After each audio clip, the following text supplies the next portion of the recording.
Bom, pessoal, bom dia, boa tarde, boa noite para vocês. Eu sou o professor Adriano Ferrarez e dando continuidade à nossa disciplina, né, que é Introdução às Fontes de Energia e seus usos. A nossa aula de hoje a gente vai falar um pouquinho sobre renda energética, tá bom? Essa é mais uma aula da nossa pós-graduação em energias e sustentabilidade. Muito bem. Nós vimos na aula anterior que um sistema energético ele mobiliza e ele apropria dos excedentes produzidos, né, pela energia, os excedentes energéticos, né, que são obtidos a partir de ciclos naturais, de fenômenos naturais, né. Então o sistema energético ele envolve todas essas peculiaridades, todas essas características que estão diretamente relacionadas com a produção da energia, o uso de recursos naturais. Agora, quando a gente analisa um sistema energético, se torna importante a gente reavaliar e reabilitar um dos principais conceitos do pensamento econômico, que é a questão da renda, né? Então, a noção do que é renda, né? Renda, no caso, obtida a partir de recursos naturais. E essa noção de renda, né, até então, ela é muito vista, de um ponto de vista da propriedade da terra, do solo e do subsolo, né? O que caracteriza a questão fundiária, né? Questão também mineral. Então a ideia é justamente discutir a noção de renda para além desse aspecto fundiário e mineral, abordando aí a questão energética, certo? Então, historicamente a gente é obrigado a avaliar esse conceito de renda, né, e ir na questão da origem das civilizações humanas, né, e chegar a uma constatação que toda renda, seja ela fundiária ou mineral, ela está intrinsecamente relacionada com a questão da energia. Então ela é fundamentalmente energética, tá? Então essa é uma afirmação.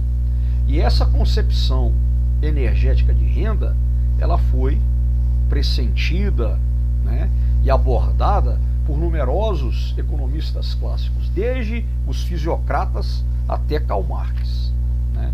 Os economistas fisiocratas, eles, né, são os que defendiam que a riqueza de uma nação ela era resultado unicamente do valor das suas terras agrícolas ou do desenvolvimento da terra, certo? E aí aqui a gente tem uma série de economistas, né, desde François, né,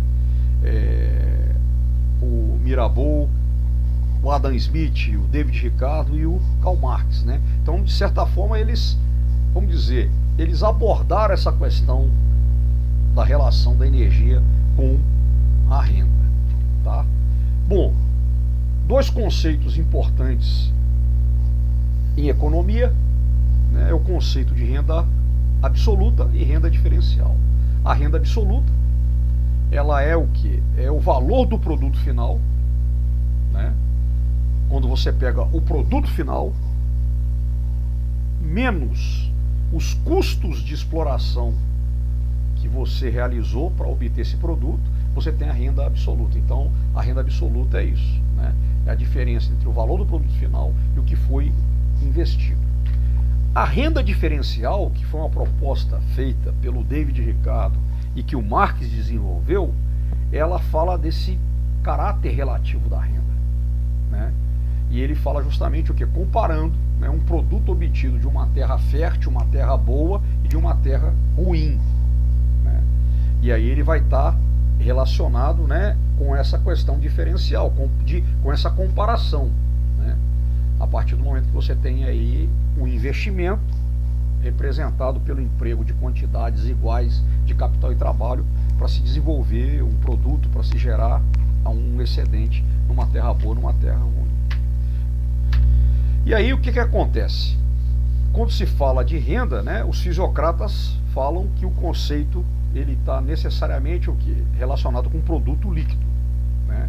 Então, quando a atividade agrícola gera um excedente, né, esse montante, como já foi dito, ele é o que? Ele é a diferença entre o produto que a terra gerou menos os investimentos.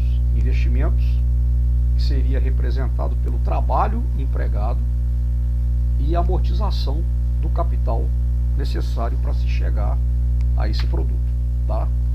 Então, os fisiocratas, eles consideram que o excedente agrícola, ele é o fundamento exclusivo de toda a riqueza que possa se ter, né? Agora, quando a gente pega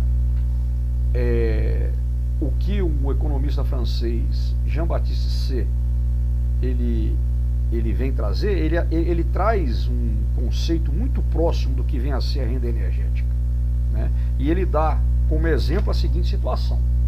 Imagina que se tenha um moinho de vento. O moinho de vento, ele usa o quê? Um recurso natural, né?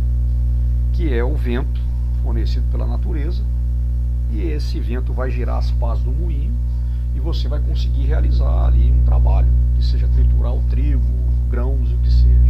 Agora, se no lugar das pás do moinho de vento, se tivesse uma roda que fosse girada por 10 homens, o que aconteceria nesse caso, né? Você teria uma situação em que o produto do moinho de vento, ele poderia ser considerado como sendo fruto do serviço de um capital, que seria o valor da máquina, e o serviço de 10 homens que colocavam a roda do moinho para girar, né? Então aí entra esse paralelo que se faz, né? Então, se a roda manual ela é substituída por pás movidas a vento, que é um agente natural que vai fornecer a energia equivalente a 10 homens, né, trabalhando, vai ser justamente o moinho de vento, né, o vento, quer dizer, que vai executar o trabalho de 10 homens, né? Então, nesse exemplo feito por Jean-Baptiste Say, você tem o quê? Você tira essa ideia dos fisiocratas de renda fundiária e você introduz uma ideia do que viria a ser uma questão de renda energética, né? O excedente, nesse caso, o que é? A captação da energia eólica que vem da natureza, né? E a produção supõe um investimento energético, certo? Então, é isso que a gente queria trabalhar aqui, né? Introduzir um pouco esse conceito do que vem a ser a renda energética, tá bom? Muito obrigado, até a próxima aula.